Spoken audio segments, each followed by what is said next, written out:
Bem-vindo ao Contos da Meia-Noite. Aqui é a Fran. A partir de agora, o medo não pede licença. Apague as luzes, coloque os fones, feche os olhos e não olhe para trás. A história já começou. Antes de começar nosso relato, deixe aqui nos comentários de onde você está nos ouvindo. Erasmo Tavares havia sumido no Parque Estadual da Serra do Mar em outubro e sido encontrado 4 dias depois, sozinho, a 2 quilômetros de onde havia entrado, sentado no meio de uma trilha secundária com as roupas rasgadas e os pés descalços e os olhos abertos encarando um ponto fixo no ar à sua frente.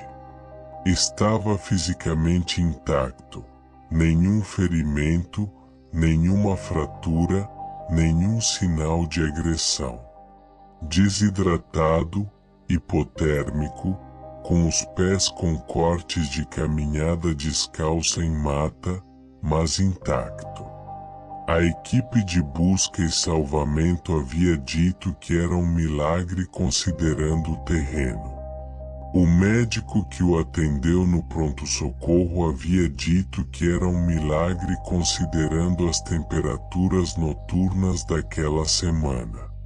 Erasmo tinha 48 anos, era professor de história numa escola particular em São Paulo.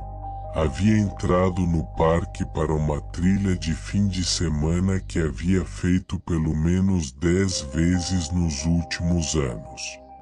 Conhecia a trilha. Tinha equipamento adequado. Não havia razão para ter se perdido.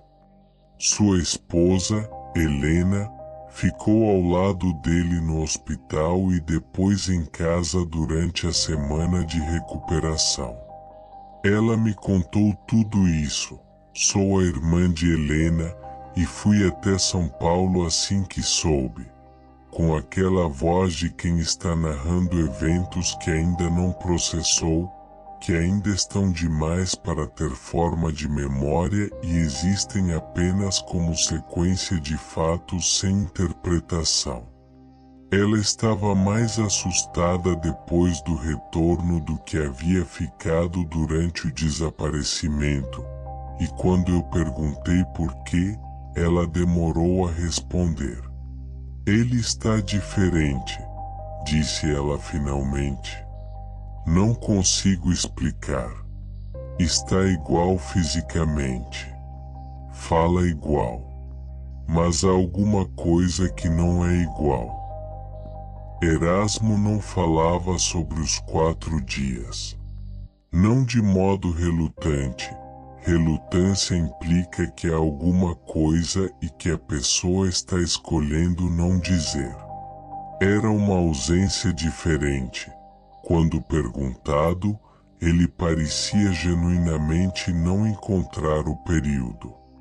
Entrei na trilha, dizia, com aquela lentidão de quem está procurando no arquivo e não encontrando o arquivo. Depois estava sentado na trilha e havia pessoas ao meu redor.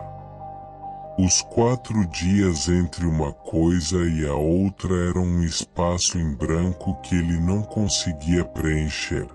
Não por... A terceira coisa foi a que me fez entender que Helena tinha razão de estar mais assustada depois do retorno. Estava visitando-os numa tarde de domingo, 2 semanas depois do retorno, quando Erasmo foi ao banheiro e eu fiquei sozinha com Helena na cozinha. Helena disse, em voz muito baixa, "Você vai achar que eu estou inventando." Eu disse que não ia. Ela disse, "Na semana passada de manhã cedo, antes de amanhecer, eu acordei e ele não estava na cama. Fui procurar. Estava no terraço." O terraço do apartamento deles era uma varanda aberta de uns 12 metros quadrados. Ele estava no terraço, disse Helena, mas estava de joelhos, com as mãos no chão, com o rosto muito perto do chão, a uns 5 centímetros do piso. Pausa. E estava farejando, como um animal farejai o chão. Metódico, devagar, indo de um ponto para outro. Quando eu falei o nome dele, ele levantou a cabeça devagar e me olhou. E os olhos, ela parou. Os olhos o quê? Eu disse. Eram os olhos dele.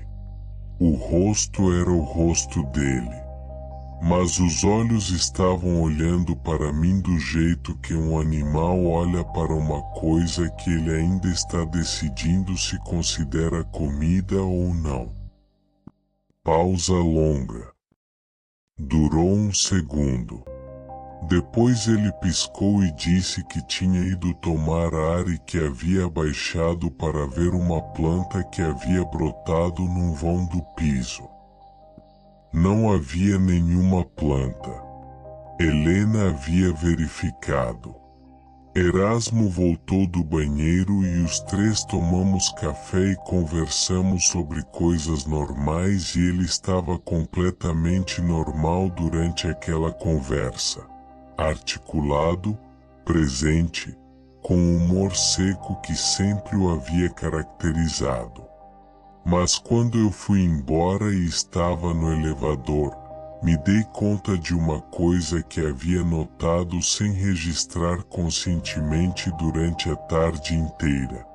Em nenhum momento, durante as 3 horas que estive lá, eu havia visto Erasmo piscar. Liguei para Helena quando cheguei em casa. Disse o que havia notado. Houve um silêncio no telefone. Então ela disse, eu também reparei. Faz 2 semanas. Helena levou Erasmo a um neurologista na semana seguinte. Os exames foram normais.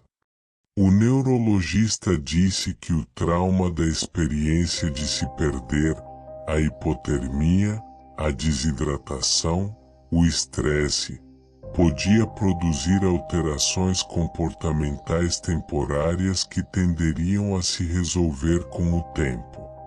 Recomendou acompanhamento psicológico. Erasmo foi a 2 sessões e parou, dizendo que estava bem. Isso foi há 2 anos. Helena me liga às vezes. Erasmo continua igual, funcional, presente, aparentemente normal. Mas ela diz que há algo que não voltou. Que entrou no parque com o marido e voltou com algo que usa o rosto do marido e que sabe o suficiente sobre ele para parecer ele. Mas que de manhã cedo, às vezes, quando ela acorda antes dele e o observa dormir, a forma como ele respira não é a forma que um homem respira. É uma forma mais lenta, mais profunda, com pausas longas demais entre uma exalação e a próxima. Como um animal grande em repouso profundo. Como algo que está guardando energia para quando precisar.